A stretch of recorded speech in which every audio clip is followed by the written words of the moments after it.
Nazwa naszej izby to jest Warszawska Izba Lekarsko-Weterynaryjna. To jest jedna z okręgowych izb lekarsko-weterynaryjnych. Ona, chociaż nazywa się Warszawska, obejmuje swoim działaniem teren całego Mazowsza. Jest to największa izba lekarsko-weterynaryjna w Polsce. Najwięcej lekarzy weterynarii jest jej członkami. Ale jej siłą jest właśnie to, że obejmuje lekarzy wolnej praktyki pracujących w Warszawie, leczących, zajmujących się terapią małych zwierząt, jak również kolegów z byłego województwa płockiego, radomskiego, siedleckiego, ciechanowskiego, którzy zajmują się terapią dużych zwierząt, jak również bioasekuracją gospodarstw w całym łańcuchu żywnościowym. Myślę, że to jest właśnie to, co jest naszą siłą, że mamy specjalistów wszystkich dziedzin, możemy rozmawiać razem o wszystkich problemach nurtujących weterynarii.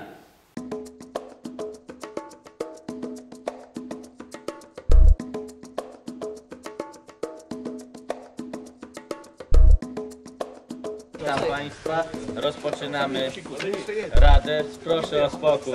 Czy ktoś ma jakieś zastrzeżenia do porządku obrad i albo chce wnieść jakieś nowe elementy? Kto z Państwa jest za przyjęciem porządku obrad? Kto jest przeciw? Kto się wstrzyma?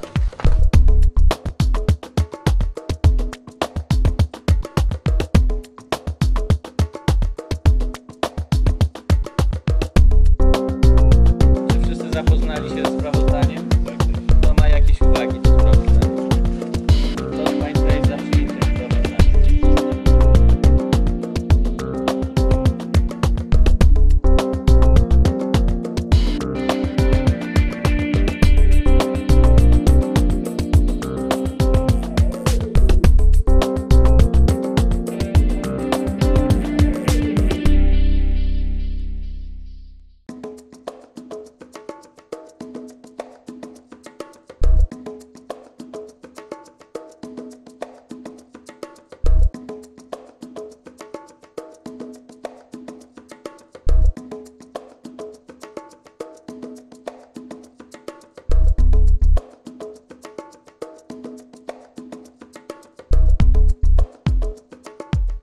Prezesie w powiecie płockim od 2 miesięcy lekarze weterynarii są bardzo zaangażowani, po pierwsze w całej akcji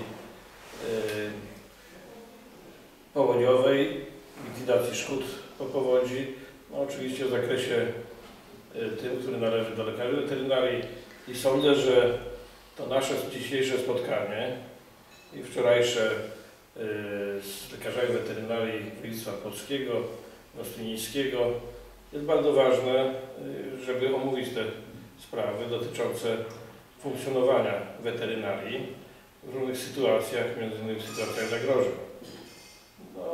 Cieszę się bardzo, Panie Prezesie, że Pan właśnie zaprosił wielu tu prominentnych miejscowych ludzi, senatora, następnie starostę powiatu, wójta, także to jest bardzo ważne, żeby oni również wiedzieli, jaka jest rola lekarzy weterynarii. Zresztą oni to doskonale obserwowali, jak my pracujemy. I uważam, że ta ich opinia, że lekarze weterynarii i straż pożarna to są dwie świetnie pracujące służby.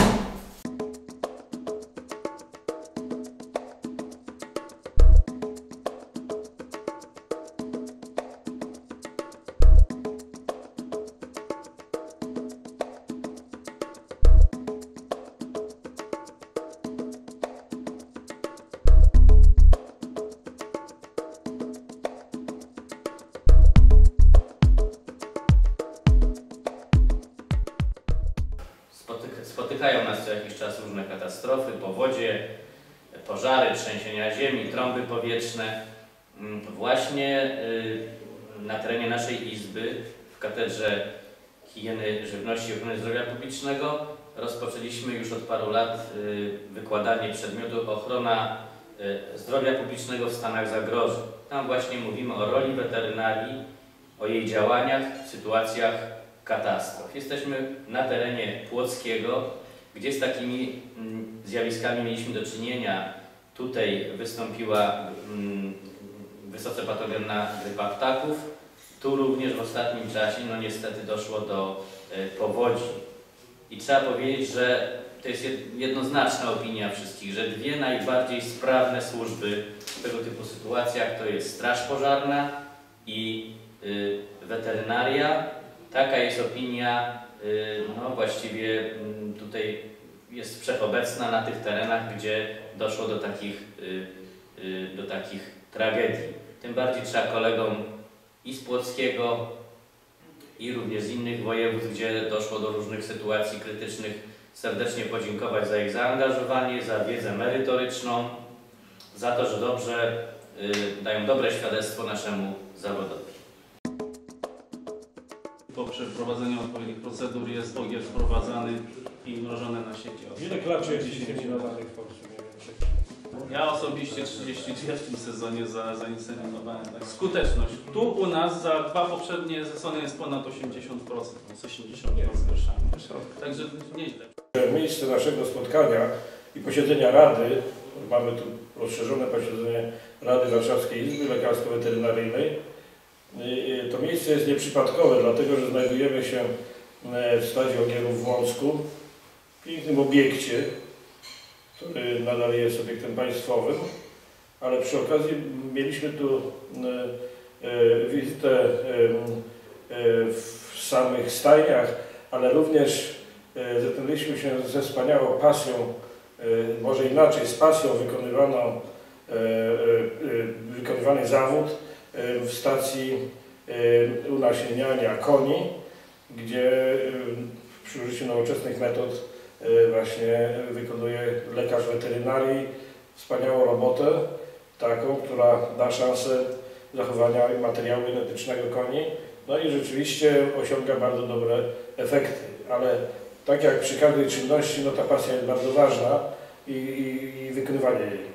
No, dzisiaj mieliśmy też możliwość wymiany swoich poglądów na temat funkcjonowania weterynarii w pięknym otoczeniu, przy pięknej pogodzie i sądzę, że takie posiedzenia Rady, spotkanie członków Rady z innymi lekarzami powinny się odbywać właśnie w różnych częściach naszego województwa, tak żebyśmy się zapoznali też z problemami, które dotyczą właśnie tych lekarzy oraz podmioty, którymi się bezpośrednio zajmujemy.